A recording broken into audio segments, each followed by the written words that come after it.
E hoje, Luiz Roberto Barroso, presidente do Supremo Tribunal Federal, definiu a data do julgamento sobre a regulação das redes sociais.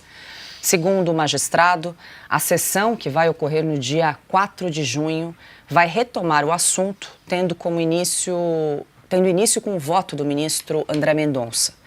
Isso porque, em dezembro do ano passado, Mendonça havia pedido vista do caso, ou seja, mais tempo para análise. Dessa forma, a sessão ficou suspensa. Até o momento, 3 ministros já votaram para ampliar as hipóteses de responsabilização das plataformas digitais. Pela regra atual, as plataformas só podem ser responsabilizadas pelas publicações de seus usuários se, depois de ordem judicial, não tomarem providências para retirar o conteúdo. No começo da semana, a Advocacia Geral da União usou os recentes casos de golpes contra aposentados e pensionistas lesados pelas fraudes do INSS para pedir ao Supremo medidas imediatas contra as redes sociais. Para solicitar uma espécie de antecipação da regulação das Big Techs, o chefe da AGU, Jorge Messias, acusou as plataformas de omissão quanto ao enfrentamento da desinformação e da violência digital. O governo Lula também planeja enviar em breve ao Congresso um projeto em substituição ao PL das fake news. A nova proposta, finalizada pelo Planalto na última quinta-feira, dá à Agência Nacional de Proteção de Dados, a ANPD, o poder para multar e até bloquear redes que não removerem conteúdos ilícitos como abuso infantil e terrorismo. Silvio, nós começamos com você, agora tem a retomada desse julgamento para a semana que vem, para o próximo dia 4 de junho, lembrando que ele estava pausado por um pedido de vista do ministro Alexandre de Moraes. E o que a gente percebe é que desde que o governo americano começou a lançar iniciativas para impor algumas sanções, penalidades às autoridades brasileiras, a temperatura aumentou e também aumentou a temperatura para buscar formas de regulação das redes sociais. A gente traz aqui o alinhamento do Executivo com o Judiciário tocando em várias frentes. O Supremo volta com o julgamento, a AGU pede para o Supremo pressa para acelerar esse julgamento e, em paralelo, também o governo Lula discute um projeto maquiado lá daquele 2630 do PL da Mordaça, ou seja, várias frentes ao mesmo tempo para tentar, de alguma forma, estabelecer regulação das redes sociais no Brasil. É uma obsessão porque é a única forma, é a única salvação, se é que existe salvação, para o consórcio de poder formado pelo Palácio do Planalto na figura do presidente Lula da Silva e o STF, comandado, de fato, pelo ministro Alexandre de Moraes, quando o tema é censura, mordaça e perseguição. Agora, vamos retomar aqui um comentário que fizemos ao longo da semana. O projeto de lei, ou chame como quiser, né? Porque projeto de lei é até algo... não vai tramitar no Congresso Nacional, portanto, não dá nem para chamar de projeto de lei. Mas vamos lá. Esse projeto, que é uma reembalagem do PL 2630, o PL da Mordaça originário, aquele que foi barrado pela Câmara dos Deputados quando o Arthur Lira, pressionado pelo ministro Alexandre de Moraes, que visitou o Rodrigo Pacheco horas antes do projeto cair no plenário da Câmara, e o Arthur Lira retira aquilo às pressas do plenário e telefona para o Palácio do Planalto e avisa o presidente, olha, não vai passar, vocês vão perder, a Câmara não quer censurar. Aqui tem deputados eleitos por várias regiões do país, por várias partes do eleitorado brasileiro, vários segmentos, e eles querem atender o seu eleitor. O eleitor não quer censura nas redes sociais. O eleitor não quer um censor para saber o que ele pode ou não postar no Instagram, no Facebook, no X e por aí vai, no TikTok, não quer. Aí, qual é o segundo passo a partir disso?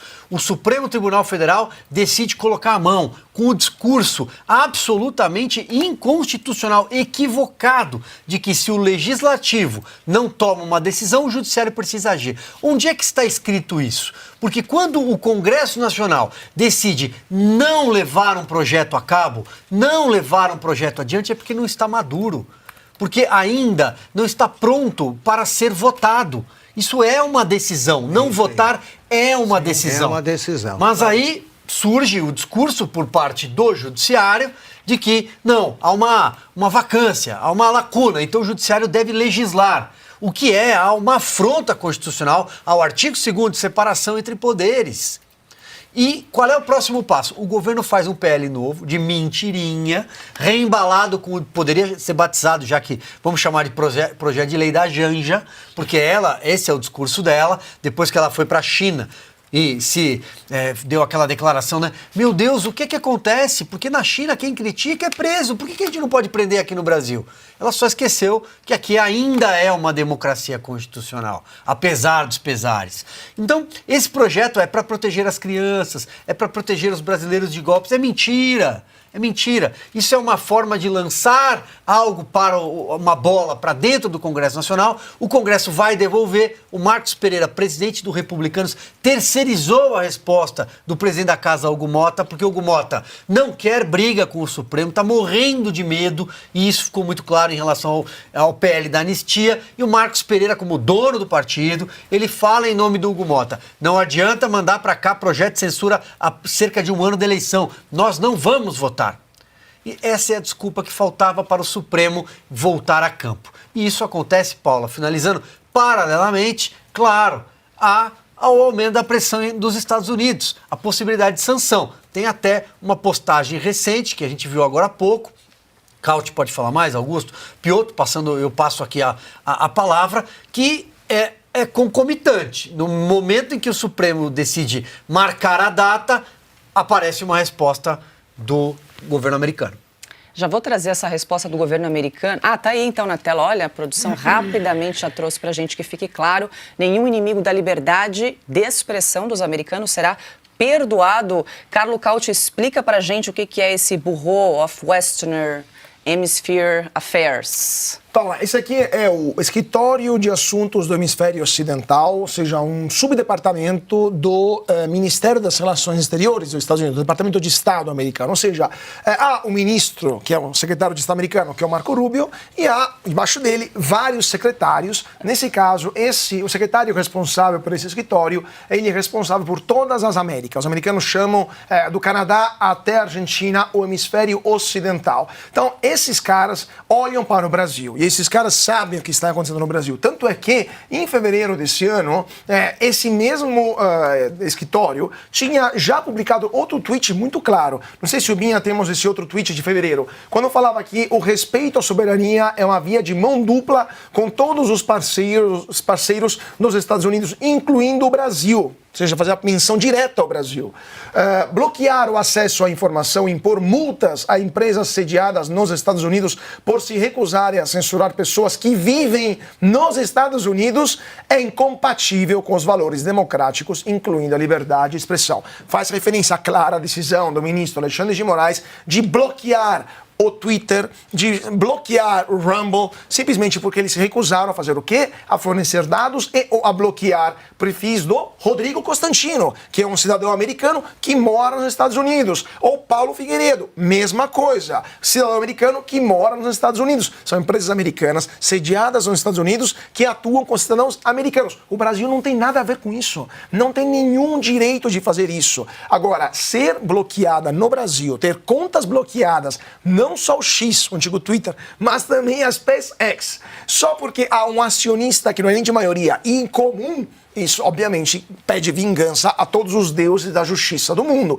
E os americanos não esqueceram disso. Então, os caras que estão nesse departamento, tanto que a resposta, só para terminar esse assunto, quando eles soltaram essa comunicação, a resposta brasileira foi histérica. O Itamaraty foi histérico. Ao invés de limitar a resposta ao departamento do Itamaraty, responsável pelas relações com os Estados Unidos, que temos aqui, o Itamaraty soltou uma nota, o Itamaraty em geral, né, o ministro Mauro Vieira soltou uma nota duríssima em resposta a isso, ou seja, perderam a calma.